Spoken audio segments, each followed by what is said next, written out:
So good morning guys. आज है 1 मार्च 2025। तो आज की जितनी भी इंपॉर्टेंट करंट अफेयर्स बनती हैं उनको अपन आज डिस्कस करेंगे। तो चलिए शुरू करते हैं आज की करंट अफेयर्स। पहला क्वेश्चन है, UN convention of biological diversity के COP16 सम्मेलन का आयोजन कहाँ हुआ? तो इसका आयोजन हुआ था रोम, जो कि इटली की राजधानी है। Option B. अब यहाँ पे मैं आपको बता देता हूँ, ये जो CBD है ये क्या होता है। ये एक अंतर्राष्ट्रीय संधि है। ये CBD ये एक अंतर्राष्ट्रीय संधि है।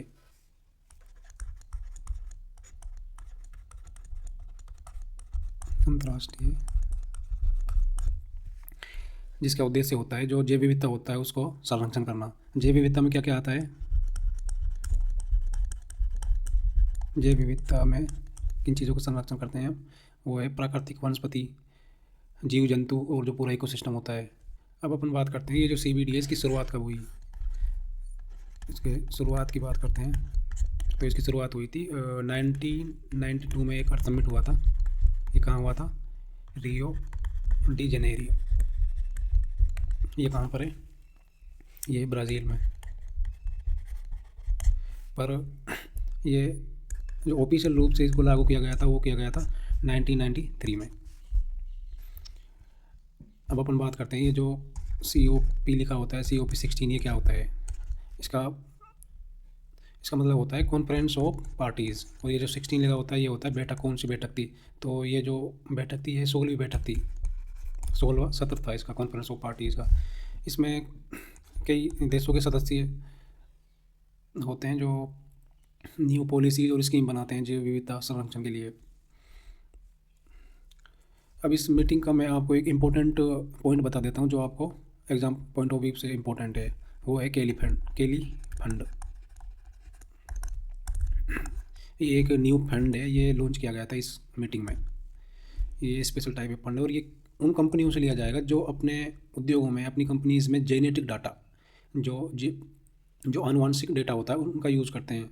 जैसे जो फार्मास्यूटिकल कंपनी होती हैं ये अपनी दवाइयों के लिए रिसर्च करते हैं, तो ये क्या करते हैं? वनस्पतियों का यूज़ करते हैं। ये जो जैव विविधता है इसका यूज़ करते हैं। तो सीधा सा मतलब ये है, जो लोग जैव विविधता का यूज़ करते हैं अपने फ़ायदे के लिए, तो अब उनको उनके संरक्षण के लिए एक फ़ंड भी देना होगा। तो ये जो केली फंड है ये आपको याद रखना है, केली फंड। तो इसका सही आंसर हो जाएगा, रोम में हुई थी ये COP16। चलिए आगे बढ़ते हैं। अगला क्वेश्चन है, अभी DRDO ने और जो इंडियन नेवी है इन्होंने एक टेस्ट किया है एक मिसाइल का। तो इस मिसाइल का नाम क्या है और ये हमारे लिए इतनी इंपॉर्टेंट क्यों है, क्यों हम इसका क्वेश्चन डिस्कस कर रहे हैं? तो इस मिसाइल का नाम है, ऑप्शन है NASM-SR, मतलब naval anti ship missile short range. मैं आपको इसमें लिख भी देता हूँ आगे इसमें, NASM-SR, naval anti ship missile. SR का मतलब है शॉर्ट रेंज। ये अपने लिए इतनी इंपॉर्टेंट क्यों है ये? क्योंकि ये India's first anti ship missile है। India's first anti ship missile है जिसको हेलीकॉप्टर से छोड़ा जाता है। एक जो दुश्मनी जहाज़ होता है, शिप होता है, उसको डिस्ट्रॉय करने के लिए, उस पर अटैक करने के लिए। इंडियन नेवी का एक जहाज़ है, इंडियन नेवी, ये आप इमेज में देख सकते हैं। ये इंडियन नेवी का जहाज़ है, इसका नाम है सी किंग हेलीकॉप्टर। तो इससे इस मिसाइल को छोड़ा गया था। एक उड़ीसा में एक चांदीपुर है, उसमें एक स्पेशल टेस्ट रेंज है। तो यहाँ पे एक छोटी सी जहाज़ थी, तो उसको इसने सक्सेसफुली हिट कर दिया था। जो टारगेट बनाया गया था इसके लिए उसको सक्सेसफुली हिट कर दिया था। ठीक है, आगे बढ़ते हैं।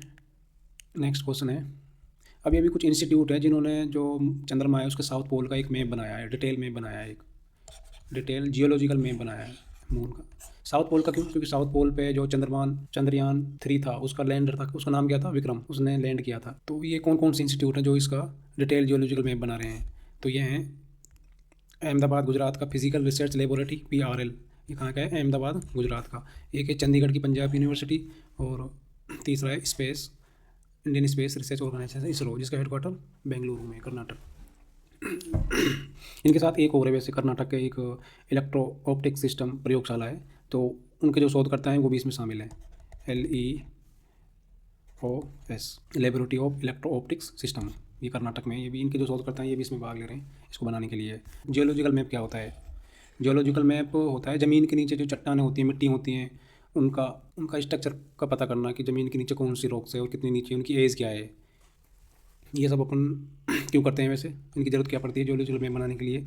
अपन कोई भी एक इंजीनियरिंग कंस्ट्रक्शन करते हैं या फिर अर्थ को एक प्रोन एरियाज होते हैं उनकी स्टडी करने के लिए, उनको समझने के लिए, यहाँ पर और वहाँ पर जो इन्वायरमेंटल स्टडीज़ करने के लिए इन सब चीज़ों का यूज़ करते हैं अपन। तो इसलिए ये आपको याद रखना है, चंद्रमा का जो साउथ पोल है वहाँ का जियोलॉजिकल मैप कौन कौन से इंस्टीट्यूट ने मिलकर बनाया है? Physical research laboratory, Punjab university and ISRO. ISRO को आपको पता ही है, इसरो के बारे में आपको कुछ बता देता हूँ शॉर्ट में। इसरो क्या है? ये भारत की स्पेस एजेंसी है और जिसकी स्थापना कब हुई थी? 1969 में डॉक्टर विक्रम साराभाई ने करी थी। डॉक्टर विक्रम साराभाई। इसके करंट चेयरमैन कौन है? करंट चेयरमैन तो ये हैं डॉक्टर वी नारायणम।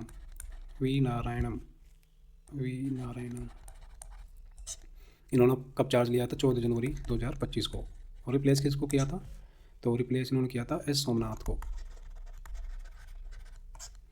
हेडक्वार्टर है बेंगलुरु में, बेंगलुरु कर्नाटक। ठीक है, आगे बढ़ते हैं। नेक्स्ट क्वेश्चन है, भारत कॉलिंग सम्मेलन 2025 का आयोजन किस शहर में हुआ है? तो भारत कॉलिंग जो समिट है 2025 ये हुई है मुंबई में, ऑप्शन बी।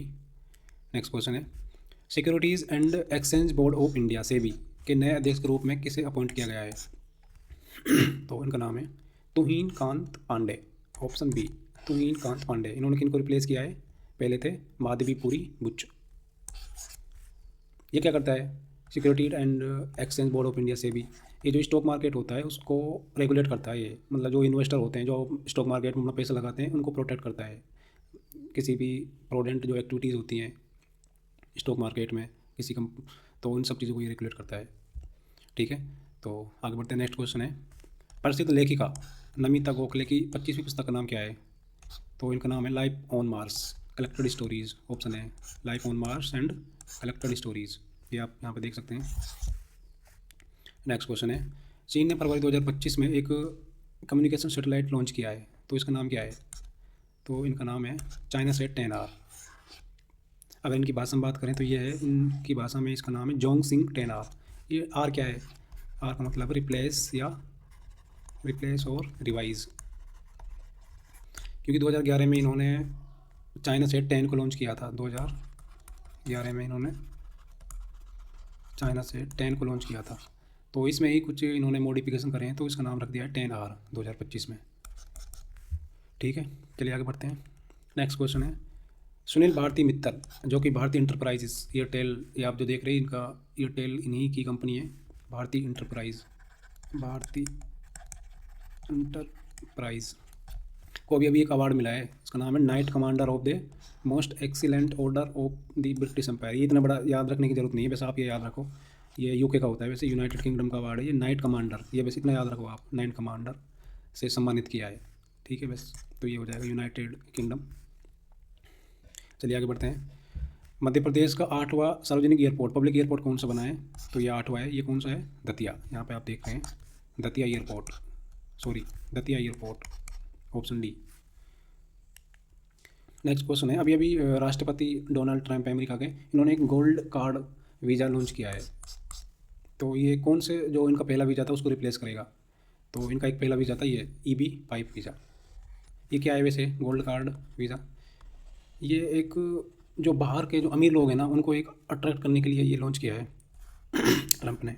इसमें क्या होगा, इसमें किसी को भी अगर वो $5 मिलियन इन्वेस्ट करता है ना अमेरिका में, तो उसको अमेरिका की सिटीजनशिप मिल जाएगी। कहने का मतलब ये है, पहले जो ये था इसमें जो लिमिट थी EB-5 में लिमिट बहुत कम थी, इसमें थी लगभग 6.5 करोड़ इंडियन रुपीज़ की बात करें तो 6.5 करोड़ रुपए, मतलब ये रेंज वैसे 6.5 से 8.5 की थी। अगर इतना कोई पैसा खर्च करता है अमेरिका में तो उसको ग्रीन कार्ड मिल जाता था। Green card. अब ये जो लिमिट है ये उन्होंने रिवाइज़ करिए, वो कर दिए $5 मिलियन। ये अगर इंडियन रुपीज़ में बात करें तो ये लगभग 43 करोड़ बनते हैं। 43 करोड़ मतलब पहले 43 करोड़ इन्वेस्ट करो तभी आपको यहाँ की सिटीजनशिप मिलेगी। पहले जो वीज़ा था EB-5 वीज़ा, इसमें 6.5 करोड़ तो था वहाँ पे, जहाँ जो कम विकसित क्षेत्र हैं उन वहाँ पे अगर कोई इन्वेस्ट कर रहा है, और जो थोड़े विकसित क्षेत्र हैं सामान्य रूप से, अगर वहाँ आपको 8.5 करोड़ रुपये खर्च करने पड़ते थे तभी आपको ग्रीन कार्ड मिलता था। तो ये कहने का मतलब ये है कि कोई भी अगर बाहर से आ रहा है ना, एक प्रवासी, तो वो अमेरिका पे बोझ ना बने। वहाँ आके ऐसा कोई अमीर आदमी आए, टैलेंटेड आदमी आए जो वहाँ पे नौकरियाँ भी जनरेट करें और वहाँ की जो इकोनॉमी है उसको बूस्ट करें। नेक्स्ट क्वेश्चन है, नीति आयोग द्वारा अभी अभी एम्स है, all India institute medical science, तो इसमें कुछ मॉडिफिकेशन किए गए हैं। तो उनके लिए एक समिति बनाई थी नीति आयोग ने। तो इस समिति के अध्यक्ष कौन है? तो ये हैं डॉक्टर VK पॉल। अब अपन देख लेते हैं नीति आयोग के बारे में थोड़ा बहुत। नीति आयोग, इसकी फुल फॉर्म होती है national institute for transforming India. Planning commission को रिप्लेस किया था इसने 2015 में। इसका जो चेयरपर्सन होता है वो अपना इंडिया का जो प्राइम मिनिस्टर होता है उनको ही बनाया जाता है। और जो CEO होता है, चीफ एग्जीक्यूटिव ऑफिसर, वो आपको याद रखना है, वो एग्जाम पॉइंट ऑफ व्यू से काफ़ी इंपॉर्टेंट होता है, CEO। तो इसका CEO कौन है? वो हैं B.V.R. सुब्रमण्यम। इनका अपॉइंटमेंट कब है? अपॉइंटमेंट था इनका फरवरी 2023। तो इनका कार्यकाल 2025 में ख़त्म हो रहा था, फरवरी 2025 में। पर इनका 1 ईयर इनका जो टेन्योर है वो बढ़ा दिया गया है। 1 ईयर टेन्योर। अब कब तक हो जाएगा इनका कार्यकाल? तो अब हो जाएगा फरवरी 2026 तक, सॉरी।